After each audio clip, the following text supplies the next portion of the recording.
Apa yang memotivasi warga Palestina untuk terus menghafal Al-Quran dan dekat dengan Al-Quran? Kalau antum lihat, kami setiap saat dengar suara bom. Kami setiap hari dengar kabar ada bom di sini, bom di situ. Ada dari keluarga kami yang mati, ada dari teman-teman kami yang mati. Jadi mungkin tiba-tiba saya yang mati sekarang, ya kan? Kita semuanya berharap kepada Allah Subhanahu wa taala, kita semuanya dari ahli syurga. Dan apa sifat yang ahli syurga ini? Sabar, mulia. Jadi kita semuanya di kota Gaza bersabar dan terima semua yang dari Allah Subhanahu wa taala. Dan ini harapan kami kepada Allah Subhanahu wa taala, semoga kami semuanya dari ahli syurga insyaallah. Kenapa saya keluar dari Gaza? Buat kerja. Kerja buat apa? Buat keluarga saya. Jadi di setiap keluarga ada satu orang dari mereka yang keluar cari kerja buat keluarga. Tapi mungkin tidak boleh semua keluarga keluar. Jadi kita takut kalau udah keluar dari jalur Gaza tidak bisa balik ke rumah lagi.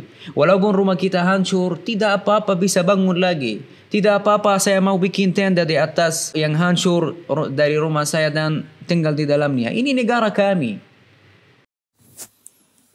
Yuk ngobrol santai bersama Diagnosa, dialog sosial kemanusiaan. Nah, selama antum bersama keluarga perjalanan dari Gaza Utara ke Gaza Selatan, dievakuasi atau proses pindah, bagaimana fasilitas kesehatan, fasilitas umum yang ada di sana? Kondisinya seperti apa? Fasilitas umum, fasilitas kesehatan, gimana itu kondisinya? Bagaimana bisa dapat makan misalkan? Enggak, selama antum berjalan dari Gaza Utara ke Gaza Selatan, pasti antum melihat bangunan-bangunan yang hancur. Iya. Beberapa fasilitas umum yang hancur, terutama fasilitas kesehatan. Gimana kondisinya? Antum tahu sesuatu? Waktu kita berjalan dari Gaza Utara ke Gaza Selatan lewat jalan Salahuddin ini, aku udah bilang tadi ada Zionis Israel yang sebelah jalan Salahuddin ini. Misalkan aku membawa sorban ini misalkan. Kalau sorban ini udah jatuh, aku tidak boleh membawa ambil. Kenapa? Kalau saya lakukan apapun yang tidak biasa misalkan, mereka langsung pikir saya mau melawan mereka dan langsung akan apa?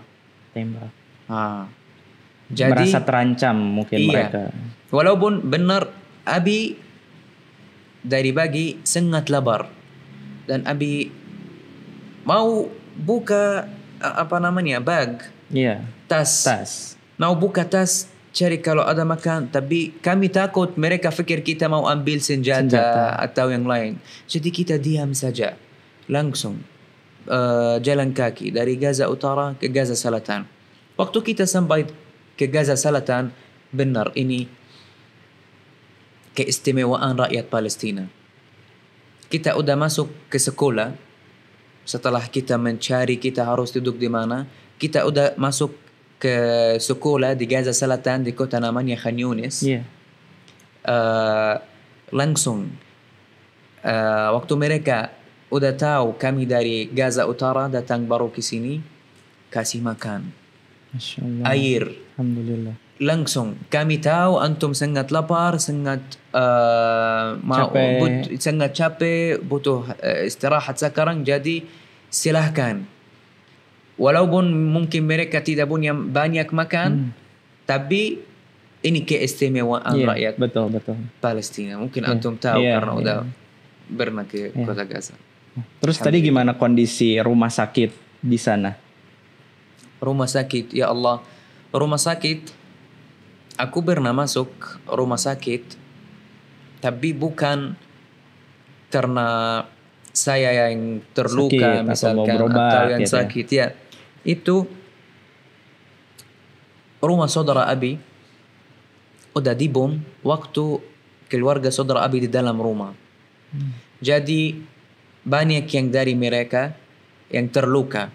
Jadi kita pergi ke rumah sakit mencari di mana ada mereka.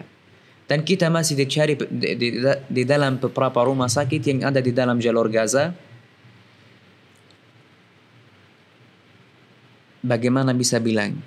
Bagaimana tadi saya bilang di setiap rumah ada misalkan 5 keluarga penuh. Di dalam rumah sakit kayak gini juga. Tidak ada satu tempat yang kosong. Di sini ada yang sakit, di sini ada yang mati juga. Di sini ada terluka. Apa namanya ini yang darah. Blood yang warna merah. Darah. Di sini ada darah. Di sini ya Allah, yani benar. Mungkin ada yang nonton kami fikir ini dari movie misalkan. Ini bukan movie. Ini film. Semua ini aku lihat di depan mata saya di kota Gaza atau di jalur Gaza. Yang sakit di situ pasti akan cari obat, tapi bukan selalu ada obat. Tidak, yani misalkan untuk sakit kepala ada. Untuk masuk angin mungkin ada. Tapi untuk yang bahaya, benar sekali. Tidak ada. Waktu saya ke sana, waktu 1 bulan kemarin juga sama seperti itu. Fasilitas kesehatan tuh, terutama rumah sakit dan fasilitas kesehatan lainnya sangat terbatas sekali untuk tenaga kesehatannya. Terbatas karena emang untuk keluarga dari para tenaga kesehatan pun ada yang terkena serangan bom, ada yang meninggal juga. Bahkan fasilitas kesehatan tuh untuk obat-obatan pun sangat langka dan bahkan tidak ada. Dan sempat viral juga di media sosial. Mereka tuh terluka akibat serpihan dari bom itu dan dilakukan dijahit. Mereka tidak menggunakan obat bius. Betul sekali. Sangat mengkhawatirkan di sana. Oke, berarti tadi itu fasilitas kesehatan juga banyak yang hancur dan banyak sekali kekurangannya di sana dan keterbatasannya, mungkinnya baik dari itu nakes maupun tenaga kesehatan, terus obat-obatan dan fasilitas kesehatan lainnya sangat benar-benar terbatas gitu ya. Nah, selama ini kan ada beberapa negara yang melakukan penggalangan donasi nih. Dan sangat banyak sekali tuh bantuan atau donasi untuk Palestina, ya khususnya untuk Gaza yang sedang perang itu. Bahkan ketika saya berangkat dari Mesir menuju border Rafah itu, mulai dari Suez, kan kita masuk terusan Suez tuh masuk ke Rafah itu banyak sekali rombongan atau deretan truk kontainer untuk bantuan. Nah, apakah bantuan tersebut diterima sama warga Gaza? Seperti apa? Sekarang kami harus tahu semua yang masuk ke jalur Gaza ini masuk dari mana? Dari border Rafah. Sebelum perang, border Rafah mungkin buka 24 jam. Bisa semuanya masuk. Kita kalau pergi ke pasar atau ke supermarket misalkan, kita bisa beli apapun yang kita butuh misalkan. Dari awal perang, border Rafah ini tutup dan kalau buka bisa masuk yang sangat kecil. Yani tidak mau bilang bantuan tidak sampai, ada yang sampai. Tapi bukan semua. Waktu kita keluar dari Gaza lewat border Rafah di tanggal 11 April, aku lihat ada banyak turik yang masih menunggu di sebelah Mesir. Tidak boleh masuk. Kenapa tidak boleh masuk? Ada banyak yang kita butuh di dalam jalur Gaza. Benar. Ini Ada di dalam jalur Gaza 2.300.000 orang. Jadi 2.300.000 orang tidak pernah kerja atau dapat uang dari 7 bulan. Jadi pasti semuanya apa? Udah habis uang, semuanya tidak bisa beli makan dan yang lainnya. Jadi harus membantuan yang masuk cukup untuk 2.300.000 orang. Jadi ada membantuan yang masuk, tapi misalkan yang ada di kota Rafah saja, yang ada di daerah Khan Yunus, kota Khan Yunus saja, atau yang daerah kecil saja. Bagaimana misalkan mereka masukin 10 turik membantuan untuk jalur Gaza? Benar, lucu yang bilang seperti ini. 10 turik membantuan untuk 2.300.000 orang. Bagaimana ini? Ya. Ini buat bukan makan satu kali, buat minum begini udah habis 10 Iya, benar. turik. Benar tidak? Jadi ada yang masuk, tapi benar tidak cukup. Tidak cukup untuk 2.300.000 orang. Ada 2.300.000 orang butuh makan dan kerja dan aman dan semuanya. Iya. Berarti tidak semuanya bisa masuk melalui border Rafah itu. Betul. Sangat terbatas sekali. Dan Betul. kalaupun yang masuk tidak cukup untuk semua warga Gaza. Betul. Berarti warga Gaza yang berada di Rafah itu tidak semuanya mendapatkan bantuan tersebut. Betul. Nah, dari mana mereka dapat bisa makan, bisa minum kalau tidak ada bantuan tersebut atau bantuan tersebut tidak masuk? Ada banyak cerita. Ada banyak cerita. Tidak tahu saya harus mulai dari mana. Tapi tidak usah misalkan debrang malu-malu. Jadi yang tidak punya makan sekarang pergi ke semua daerah yang sebelah mereka. Minta ada makan. Keluarga saya lapar dari 2 hari. Kalau kita ada makan, bisa kasih. Kalau tidak ada, bisa cari di tempat yang lain. Kalau mereka punya uang, bisa beli sedikit makan buat mereka. Tapi pasti tidak cukup juga. Ada satu hal yang lain. Waktu membantuan ini masuk, setiap keluarga, misalkan ini keluarga saya dari keluarga saya 7 orang, oke? Apa yang kami butuhkan? Makan, air, obat. Mungkin ini yang penting, 3. Makan, air minum, obat. Misalkan kalau ada yang masuk membantuan makan. Oke, bagaimana kita bisa dapat obat? Tidak ada uang untuk beli obat. Jadi membantuan yang masuk misalkan ada di dalamnya makan. Makanan ini misalkan 1 kilo nasi, 1 kilo gula, 1 kilo garam, minyak zaitun buat masak dan bla bla bla bla bla yang lain.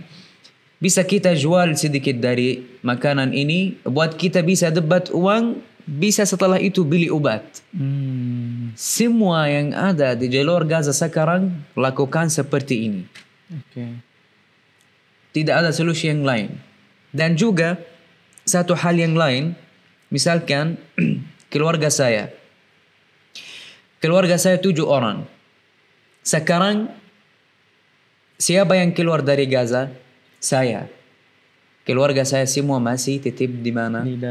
Di dalam jalur Gaza, khususnya di terakhir Gaza Selatan di kota Rafah. Kenapa saya keluar dari Gaza? Buat kerja. Kerja buat apa? Buat keluarga saya. Jadi di setiap keluarga mungkin kalau tidak ada salah ada 1 orang dari mereka yang keluar cari kerja buat keluarga. Tapi mungkin tidak boleh semua keluarga keluar. 1, 2 boleh buat kerja membantu keluarga. Kita takut jadi yang udah terjadi di tahun 1948. Waktu Zionis bilang ke kami harus keluar dari kota-kota yang antum tinggal di dalamnya, ke Jordan atau ke Mesir dan kota-kota yang lain. Setelah selesai perang bisa balik ke rumah lagi. Dari tahun 1948 sampai sekarang tidak ada yang bisa balik ke rumah. Jadi kita takut kalau udah keluar dari jalur Gaza tidak bisa balik ke rumah lagi. Walaupun rumah kita hancur, tidak apa-apa bisa bangun lagi. Tidak apa-apa saya mau bikin tenda di atas yang hancur dari rumah saya dan tinggal di dalamnya. Ini negara kami. Itu. Insyaallah. Oke, tadi itu ada beberapa yang harus dibeli juga di dalam jalur Gaza itu.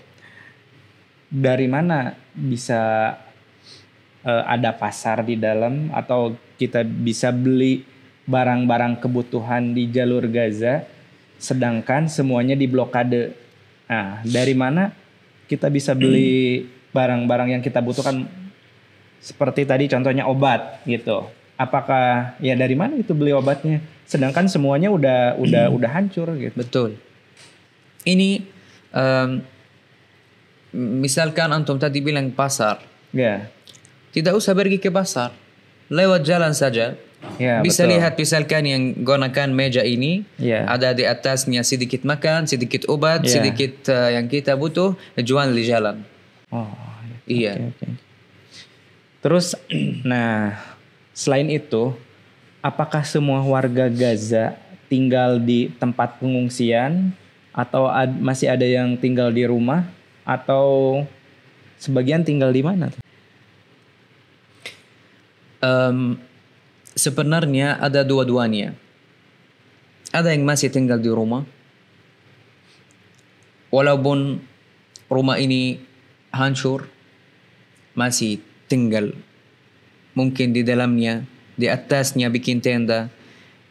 Misalkan kalau rumah ini bagaimana? Rumah ini 5 lantai. Ada 3 yang hancur, tapi masih ada 2 yang masih baik-baik saja. Tidak apa-apa tinggal di dalamnya. Walaupun tempat ini udah bahaya, tapi tidak apa-apa. Ini rumah kami, ini negara kami. Tidak mau meninggal. Betul. Jadi ada yang masih tinggal di rumah, ada yang tinggal di dalam tenda-tenda, ada yang tinggal di dalam sekolah, di dalam masjid, di dalam rumah sakit juga. Rumah sakit buat apa? Buat apa? Ya buat tempat orang sakit. Betul. Rumah sakit di Gaza sekarang buat tempat orang sakit dan buat yang tidak punya rumah juga. Bisa benar. Tidur di dalamnya. Ya, waktu saya ke sana pun sampai di lorong-lorong rumah sakit, sampai di halaman rumah sakit, semuanya dibangun tenda-tenda untuk para pengungsi. Betul. Bahkan di lorong rumah sakit pun ya mereka semuanya tidur.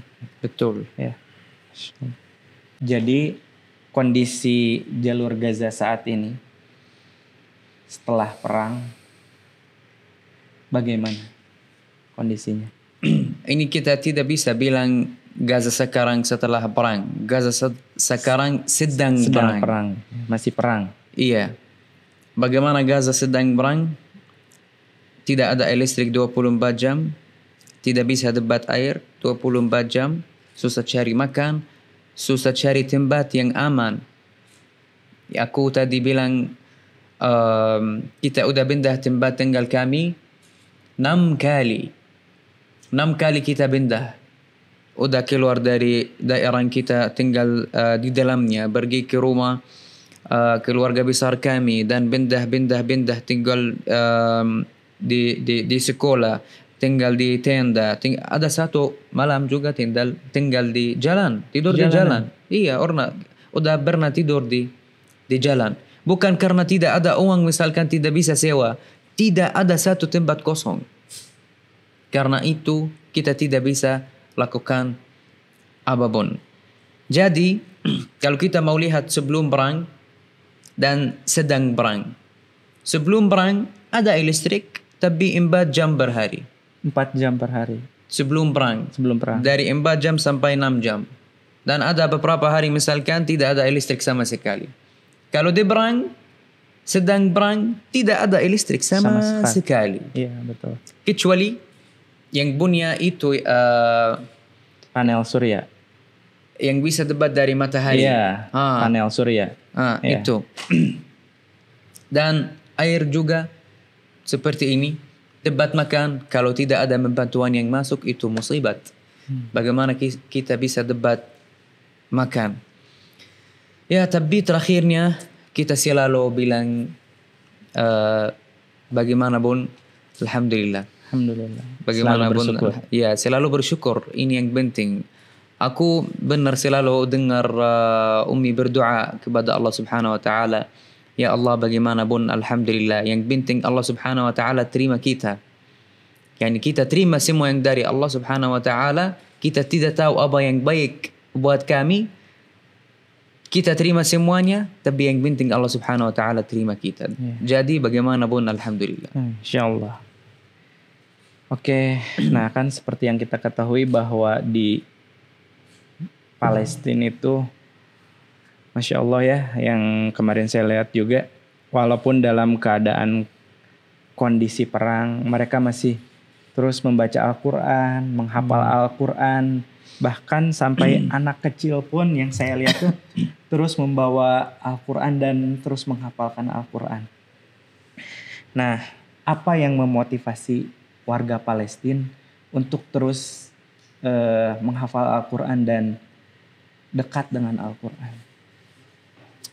Itu cerita penting ya.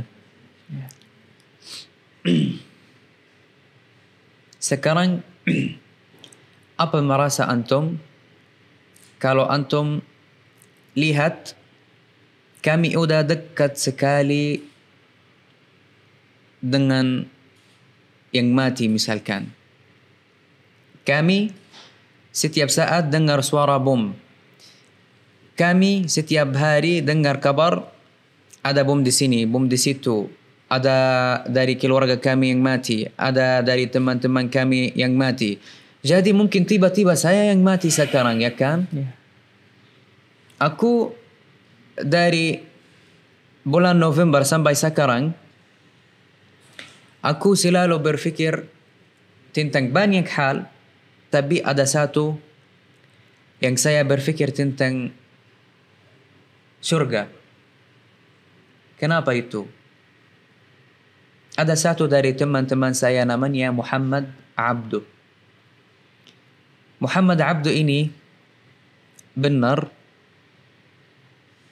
yang sangat baik dari antara teman-teman saya.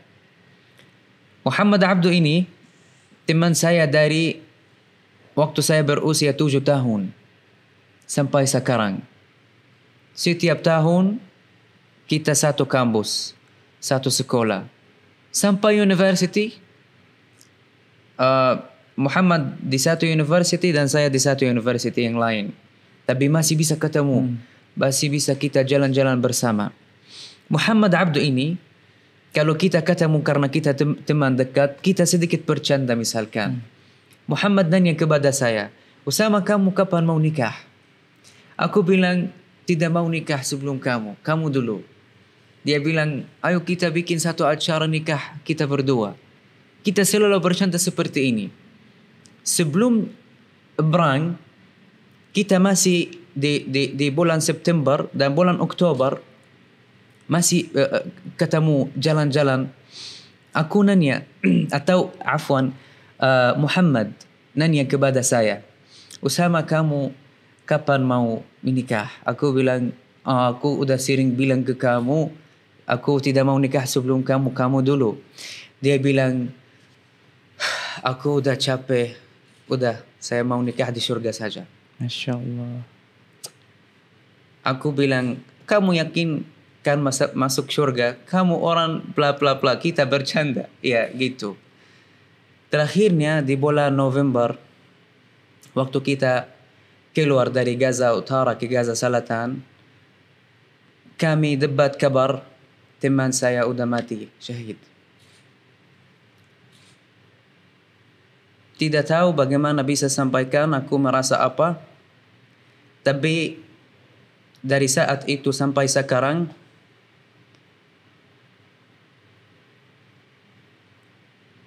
saya tidak bisa percaya. Apakah ada akal bisa percaya ada orang dekat sama saya sekarang di surga?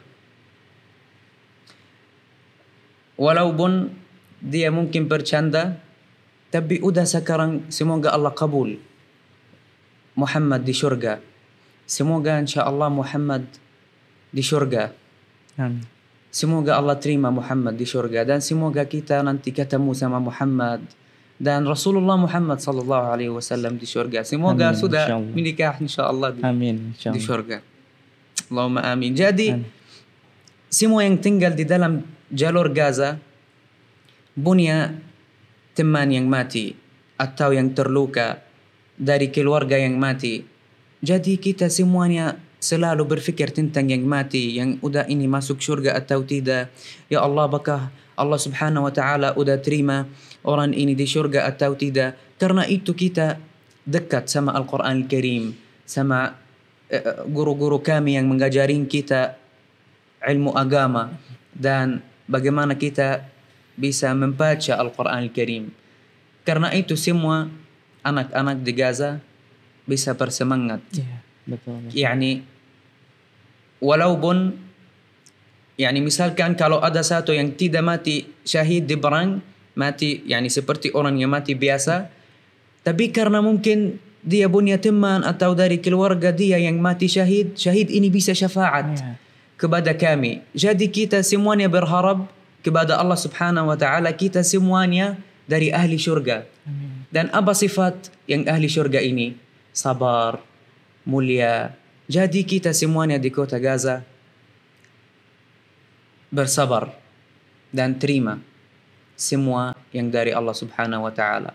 Dan ini harapan kami dari Allah kepada Allah subhanahu wa ta'ala, semoga kami semuanya dari ahli syurga insyaallah. Amin. Insyaallah. Amin ya Allah.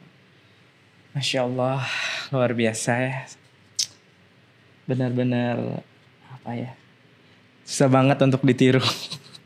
Mudah-mudahan kita bisa meneladani, ikut juga memotivasi untuk warga negara di Indonesia untuk menghafal Al-Quran dan lebih dekat lagi dengan Al-Quran. Amin. Oke, mungkin sebelum kita tutup, mungkin ada pesan-pesan atau nasihat dari Osama untuk warga Indonesia tercinta. Silakan. Untuk warga Indonesia, semua orang Indonesia yang tinggal di Indonesia sekarang, antum di tempat yang seperti surga. Ada semuanya. Ada aman, ada makan, ada minum, bisa tidur di dalam rumah, ada listrik 24 jam, bisa tidur di kasur, bukan di jalan, bukan di tenda. Bisa kalau sakit beli obat, bisa ke rumah sakit. Kalau mau keluar dari Indonesia, jalan-jalan, pergi balik, keluar dari kota, balik ke kota, ke rumah, ke tempat teman, semuanya bisa. Kalau mau kerja, cari uang, semuanya bisa. Betul? Betul. Jadi semua ini nikmati dari Allah subhanahu wa ta'ala. Dan kita harus lakukan dua sesuatu. Orang-orang Indonesia harus lakukan dua sesuatu. Yang pertama, ini nikmati dari Allah subhanahu wa ta'ala. Kalau kita udah minum, yang pertama kita bersyukur kepada Allah karena ada nikmati buat kami, orang-orang Indonesia. Yang kedua harus ingat saudara-saudara kami yang ada di Palestina. Ada yang mati karena tidak ada makan. Ada yang mati karena tidak ada obat. Ada yang mati benar karena rumah sakit tidak bisa lakukan apapun.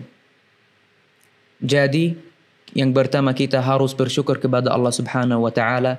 Yang kedua ingat saudara-saudara kami yang ada di Palestina. Dan selalu kami berdoa buat Palestina. Semoga Palestina segera merdeka. Amin. Allahumma amin. Amin. Semoga perang ini segera bisa selesai. Amin. Semoga insya Allah Allah terima semua yang mati syahid dari kami. Semoga semua yang terluka cepat sembuh. Amin. Ya Allah. Dan semoga kita semuanya nanti bisa salat di dalam Al-Masjid Al-Aqsa. Amin. Dan Insyaallah. semoga kita semuanya seperti bisa bertemu di dunia, bisa ketemu di surga. Amin. Bersama Rasulullah dan teman-teman kami yang mati syahid sebelum kami, dan semoga Allah terima semua amal baik kita. Amin. Allahumma Insyaallah. amin. Amin. Ya Rabbal Alamin. Masya Allah. Alhamdulillah. Ya. Terima kasih banyak Bang Osama yang sudah meluangkan waktunya untuk sharing bersama kita di Indonesia. Mungkin untuk teman-teman semua bisa memfollow medsosnya kita di One Ummah Humanity. Insya Allah nanti kita sharing kembali dengan beberapa narasumber. Dan buat teman-teman semua bisa memfollow juga medsosnya Bang Osama. Nanti kita bisa catat Nanti di sini bisa insya catat Allah. ya di bawah Siap. ini. Insya Allah. Oke. Sekali lagi jazakumullah khair. Hayakumullah. Mudah-mudahan dengan bertemunya kita di sini ada Bisa ketemu di surga. bisa ketemu di surga. Insya Allah. Allahumma amin. Benar-benar apa ya? Saya tidak bisa berkata-kata. Jangan menangis. Aku udah capek 7 bulan menangis di Gaza. Tentu mau menangis juga di Indonesia. Sedih Iya, banget. kita harus bersyukur Ya, kepada insya Allah. Allah, insya Allah. Iya. Alhamdulillah, dan juga bagaimanapun Alhamdulillah. Terima kasih banyak, dan aku Alhamdulillah sangat senang bisa ketemu bersama orang-orang yang baik di tempat yang mulia ini. Semoga kita semuanya bisa ketemu di surga insyaAllah. Amin, amin. Amin ya Rabbal Alamin. Insya Allah. Iya. Oke, kalau begitu saya Rian dari One Ummah Humanity undur pamit. Insya Allah mudah-mudahan kita bertemu lagi di diagnosa session berikutnya. Barakallahu fikum. Wassalamualaikum warahmatullahi wabarakatuh. Waalaikumsalam warahmatullahi wabarakatuh. Assalamualaikum warahmatullahi wabarakatuh. Ini saya Osama Anwar dari Palestina, khususnya dari kota Gaza. Mungkin kalian semua tahu bahwa Gaza sedang perang sekarang. Sejak kira-kira dari 7 bulan yang lalu, hidupnya di sana sangat sulit. Susah cari makan, susah cari air, tidak ada listrik sama sekali. Saya mengajak semua sahabat kebaikan One Ummah untuk berdoa sama-sama buat Palestina. Semoga segar selesai perang ini. Semoga segar Palestina merdeka. Allahumma amin ya Rabbal Alamin.